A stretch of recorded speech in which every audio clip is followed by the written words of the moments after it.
Today, I'm going to show you how to replace your toilet's tank to bowl seal or gasket. We're going to be using the 3-inch universal hardware kit from Korky, so stick around. It's incredibly easy and there's no need to call a plumber. You don't need many tools for this, maybe a wrench or some pliers to help get the tank loose.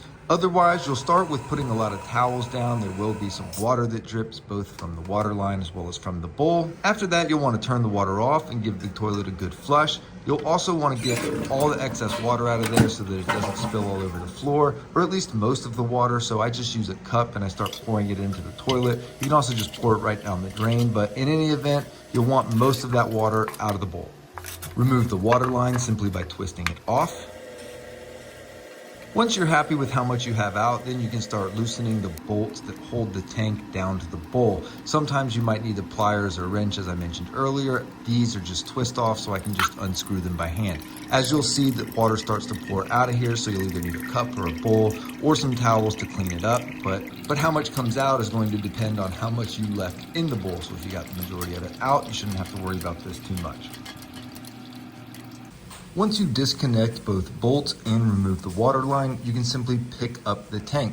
Now it is ceramic, so you want to put it down on a soft surface like a rug or a towel. You'll see the old seal here that we're replacing, which has a little bit of the lip that's been torn off. It simply pulls off of that 3-inch tube. Depending on how long it's been sitting there, it may be a little bit stuck, so you may have to give it a good pull, but it simply should just pull off. Now you can reuse your bolts and your washers that you have in there. This universal hardware kit from Korky comes with them, and since there's only 2 of them, you might as well just go ahead and replace them. After all, you don't want to be doing this again anytime soon, and if you can put something new on there with very little extra effort, why not? And now it's simply doing the opposite of what you did to get here. You're going to slide that seal right back on, pushing it tight up against that tank to make sure that it's nice and firm on that pipe.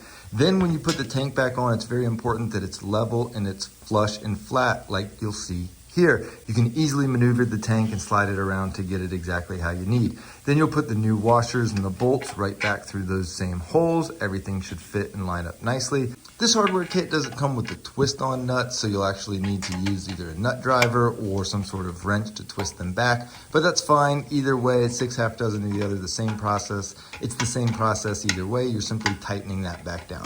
Then you'll want to reconnect the water line, fill it up, and then flush it, test it, make sure everything is good to go. And that's it. It's really simple. So if you do have a leak here, if you do find yourself needing to replace this, don't be intimidated. Don't call a plumber. Watch a few YouTube videos, including mine and maybe 1 or 2 others. But as you can see here, that's all there is to it. So I really hope this was helpful. Reach out anytime with questions or concerns, and have a great day.